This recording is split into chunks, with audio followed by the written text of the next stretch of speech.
নমস্কার বন্ধুরা, শুভ সকাল। আজকে দেখুন আমি শালগম আলু ভাজা করে নিয়েছি, সয়াবিন তরকারি করব। আর এখানে সয়াবিন ভাজা করছি,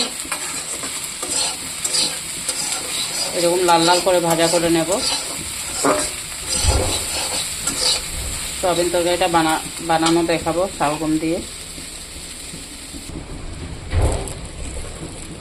শুকনো লঙ্কা দিয়ে দিয়েছি, আর দেবো পাঁচফোড়ন, একটু তেজপাতা। আর এখানে মশলা করে নিয়েছি আদা, কাঁচা লঙ্কা, জিরে, টমেটো দিয়ে একটু ভাজা ভাজা করবো।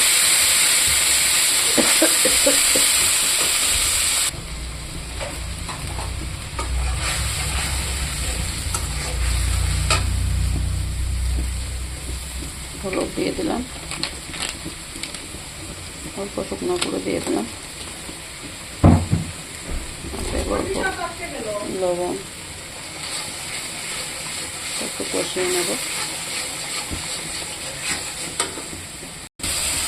এখন বন্ধুরা মশলাটা কষানো হয়ে গেছে, আমি এই যে ভাজা রাখা শালগম আলুটা দিয়ে দেবো।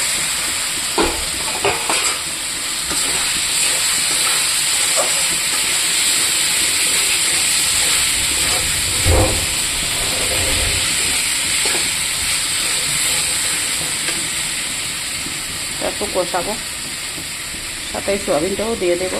সবটা ভাজা করে নিয়েছি তো। বন্ধুরা মশলার সাথে ভাজা হয়ে গেছে এটা, আমি এখানে অল্প জল দিয়ে দেবো।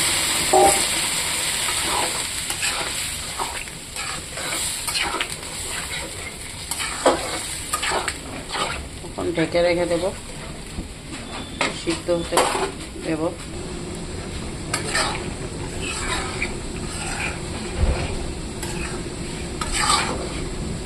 এখন বন্ধুরা এটা হয়ে গেছে।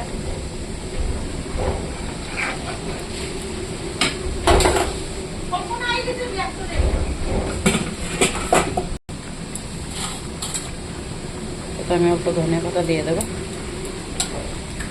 ভালো লাগলে লাইক করবেন, শেয়ার করে দেবেন বন্ধুরা।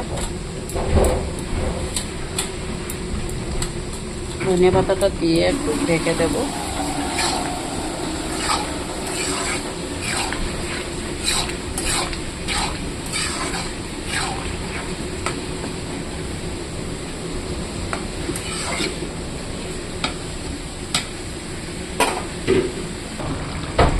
বন্ধুরা এটা নামিয়ে দেবো।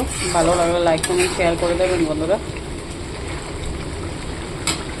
যারা নতুন ভিডিওতে সাবস্ক্রাইব করবেন, লাইক করবেন, বেশি বেশি করে দেখবেন। ভালো লাগলে কমেন্টে বলবেন, না লাগলেও বলবেন।